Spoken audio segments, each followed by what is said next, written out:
This video is for Resi Jr., who requested that I make a video about the semiotics of movies.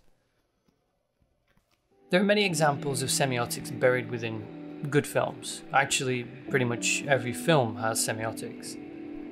But before I can highlight what those are, we first need to know what semiotics is.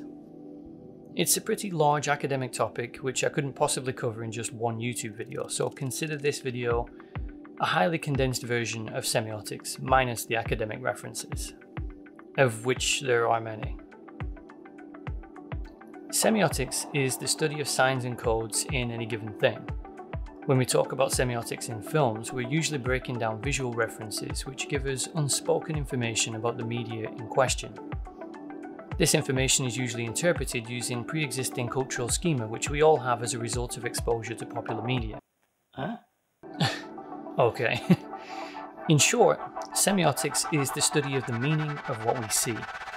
And that's an incredibly broad definition, but like I said, this is an entry-level video into an incredibly large topic. So don't expect much deeper than this. I can already see your eyes glazing over the more academic my language becomes. Sometimes movies give us visual cues about the attributes or motivations about aspects of the film. Those of you with eagle eyes and a cursory knowledge of screenwriting, or at least my video about it, will know this as show, don't tell. The idea that we can convey large amounts of subtext and information without actually saying it. Our interpretation of these signs is largely the result of our cultural upbringing. Sometimes that interpretation is universal. For example, this one. Semiotics isn't just the recognition that this is a brand logo for McDonald's, it's about what that logo conveys. Simple, cheap, and convenient food for all the family. And sometimes that interpretation is culturally specific, like if I were to show you this image of someone biting their thumb.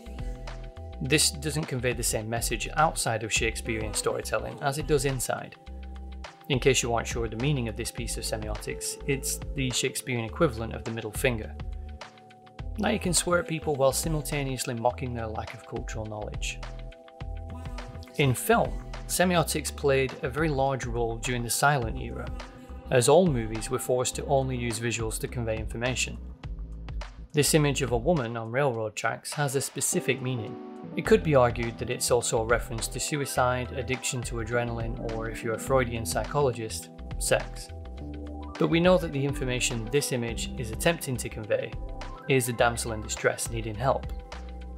The same can be said for the image of a lady in a castle tower. Here's an interesting old-timey example of semiotics. Quite accidental, but a definite example. This example conveys the hidden information that people of colour were not allowed to appear on stage and screen during this time period. Or how about this image? What is now a rather comical trope, which has been mocked so often that it's only ever used for laughs, was once a staple of film semiotics used to tell us who a villain was without explicitly stating it. As time moved on and sound was introduced, we became less reliant on visuals to convey information, as sound was often more efficient, yet duller, method to convey that same information. But even with sound, a lot of visual signs and codes were still used to convey hidden information. Signs and codes which are still used today. Things like obscuring part of a villain's face to show that they and their motivations are unknown and untrusted. This was often employed in detective noir stories, an idea which Michael Bay often steals for the introduction of his villains. Or heroes in white or colour and villains in black, an idea reflected in Superman 2. Or heroes as alternative individuals as opposition to the soulless system of conformity. Semiotic meaning can be drawn from a large variety of visual sources. Simple things like the way a character is dressed gives us information about who they are. So a wildly flamboyant character dressed in skin-tight animal print who wildly gyrates can reasonably be assumed to be obsessed with sex. And just in case that wasn't enough, he does also have a massive phallic symbol right there on his head, demonstrating exactly what makes his decisions. It can also be the juxtaposition of two different things cut next to each other. Even if I remove the sound from this clip from The Simpsons, the meaning behind the images is obvious. One sees it as a threat, the other as a pet.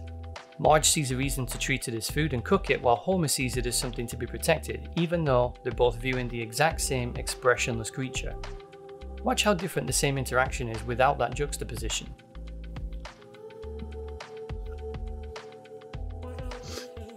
In George Romero's Night of the Living Dead, there is a more subtle subtext to the visuals. In many of the scenes where people are shooting zombies, the camera angle is often this one. The semiotics of this camera angle is that we, the viewer, are the zombies, because we, the viewer, are literally spending our time letting a staple of consumerism control portions of our lives, and that George, by proxy of his characters, is severing our connection to consumerism and freeing us from our zombie-like state. It's really quite clever. The ironic thing is that his movie would go on to create one of the biggest modern staples of pop culture consumerism, but that's another video. Semiotics can convey information about the themes of the plot, like this scene in Jurassic Park where Alan, played by Sam Neill, needs to fasten his seatbelt in order to survive in the event of a crash. But his seatbelt has only 2 feminine sockets and he can't connect them. Instead, he ties them together. Later in the movie, we learn that the all-female dinosaurs have been gender swapping in order to breed and survive. Through this context, Alan's actions on the helicopter convey the same information. Life will often find unusual solutions in order to survive. It also serves as the next in a series of visual cues which demonstrate that Alan is incompetent with even the most basic pieces of technology. A man born in the wrong time, if you will. Not unlike the dinosaurs he serves as an expert for. Semiotics can be used to foreshadow direct events in the plot. In The Departed, Scorsese uses the same trick as many detective noir stories used, a visual cue to indicate the fate of a character. In this case, an X in the background to signify the character has been marked. In each case, the character later ends up dead.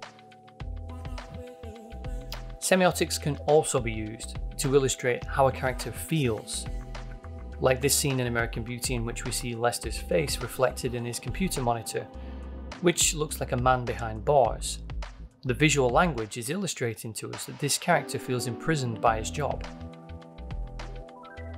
Like I said in the beginning, semiotics is an enormous subject which I can't possibly cover in one video, but this at least gives you an idea of where to begin. I'd like to thank you all for watching this particular video essay, which was a special request and part of my 3K subscriber special. You guys keep coming back to watch more and more of my videos, and it is so humbling to see so many people enjoy what I do. I really never expected that. So thank you very much, and you can now choose between the following 2 videos. Enjoy.